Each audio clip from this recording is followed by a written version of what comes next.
Sénégal, bonjour. La presse, la presse sénégalaise pressée, pressée comme du citron. C'est l'interrogation en tout cas qui s'imposerait en lisant Tribune quotidienne ce matin. À la une du journal du groupe des médias, il est écrit notification, notification décernée par le service des impôts. La presse, la presse dribblée par Nyangal National Universel Mondial, comprenez Macky Sall, est menacée, menacée par Koroké, son excellence Bassirou Diomaye Faye. Vous le déconnez, wallahi talaï. Bon, les 40 milliards les 40 milliards de francs CFA de dette que doit la presse remis en cause, explique en tout cas Tribune, le journal du groupe des médias, toujours au chapitre de cette notification décernée par le service des impôts avec à la clé une presse dribblée totalement, pour ne pas dire complètement, et même carrément par Gorou Adjaratou Marem Faisal, est menacé aujourd'hui par Koroké, son excellence Diomaye Faye, de noter qu'en réunion d'urgence, le CNEPS plaide pour une main levée. Bon, lever également le lièvre. C'est ce que fait en tout cas Besbi le jour. Le journal de révéler à sa une le fisc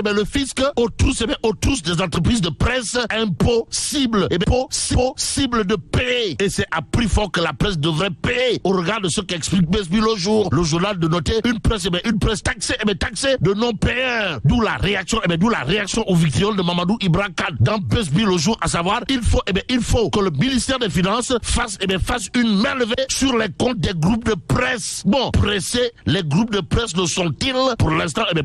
Besbi le jour de renseigner le CNEPS, prêt à rencontrer le chef de l'État. Et en l'État, l'exclusif quotidien jette un pavé dans la barre, pour ne pas dire, donne un coup de pied dans la fourmilière et même passe au crible l'actualité autour du redressement fiscal de médias. En tout cas, les patrons portent presse. C'est le titre qui bat la une de l'exclusif. Le journal de noter quand même ce qu'il y a lieu de noter autour justement de cette histoire de redressement fiscal de médias, à savoir un harcèlement et un règlement de compte. Tout compte fait. L'exclusif du livre, Macky Sall, Sonko et les politiciens aux manchettes, et le coup de manchette dans cette histoire est porté par Mamadou Ibra Kane du CNEPS, qui considère à plus d'un titre qu'il est la question. Alors la question d'une procédure trop rapide, et c'est avec rapidité et efficacité que mon confrère Madiambal Diagne du groupe Avenir Communication n'use pas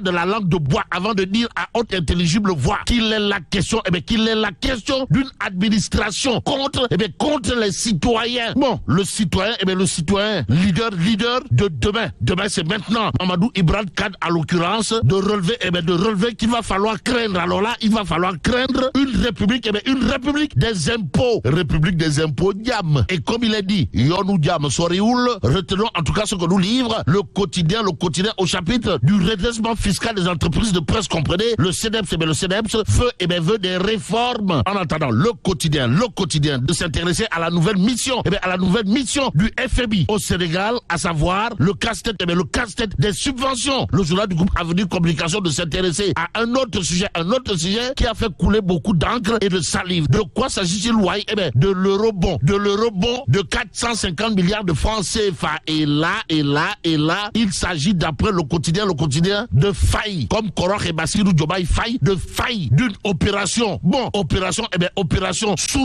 Soulibouki ou pas, en tout cas, le taux d'intérêt est de 7,75% pour 7 ans. Explique en tout cas le quotidien, le journal de rappeler qu'en 2021, le Sénégal avait emprunté 500 milliards de francs CFA à 5,3% pour 16 ans. Détoile. Waouh. Bon, une partie de l'emprunt va servir à payer l'encours de la dette. Voilà l'autre point que relève le quotidien et le peuple quotidien. Le peuple quotidien, pour sa part, dédiqué à ça une alourdissement de la dette. Le Sénégal emprunte 453,5 milliards de francs CFA. Bon, avec un taux d'intérêt beaucoup plus élevé que sous le régime de Benno Bokk-Yakaar, rappelle tout simplement et tout bonnement le peuple quotidien. Le journal d'ajouter que le président Macky Sall avait attendu 2 ans pour lever 250 milliards de francs CFA avec un taux de 5,375%, tandis qu'en 2 mois, en 2 mois seulement, le nouveau régime a levé 450 milliards de francs CFA avec un taux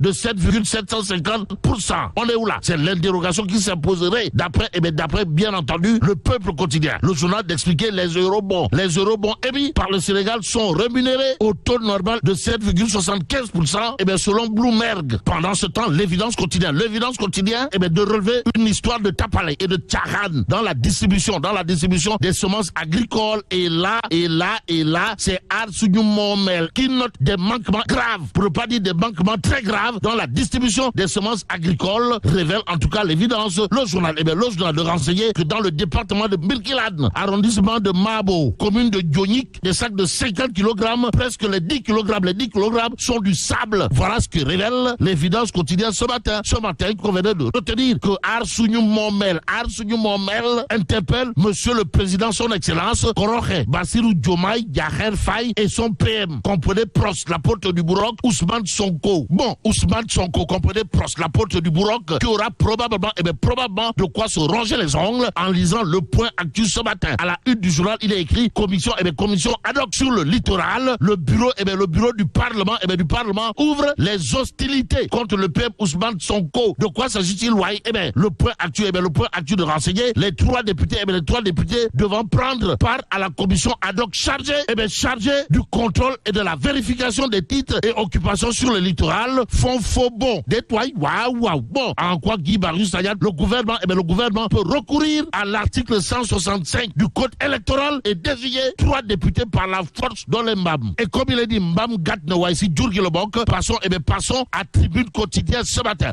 Le journal du groupe des médias, en tout cas de révéler, en prison depuis 5 jours, Doro Gueye a le soutien d'un collectif qui plaide sa libération. En tout cas, libérer Doro Gueye. Voilà ce qu'on va entendre désormais d'après Tribune quotidien qui rappelle que Sawai Gueye Doro a été placé depuis lundi dernier sous mandat de dépôt. À cet effet, Doro Gueye a reçu un soutien de taille triple XL. Il s'agit d'un collectif qui plaide pour sa libération immédiate. Explique Tribune. Restons avec le journal qui parle d'escroquerie foncière. Pourquoi faire? Pour nous parler de Saltan pour le beau-frère de Macky Sall. En tout cas, Adama Faye en garde à vue à la section de recherche de Colobane, révèle Tribune quotidien. Tout notre intérêt de prendre libération pour terminer. Le journal d'indiquer délinquance foncière. Adama Faye empoche 275 millions de francs CFA sur des terrains en toc. Et là, mais la tidongue de Allah. Bon, que Dieu préserve le Sénégal.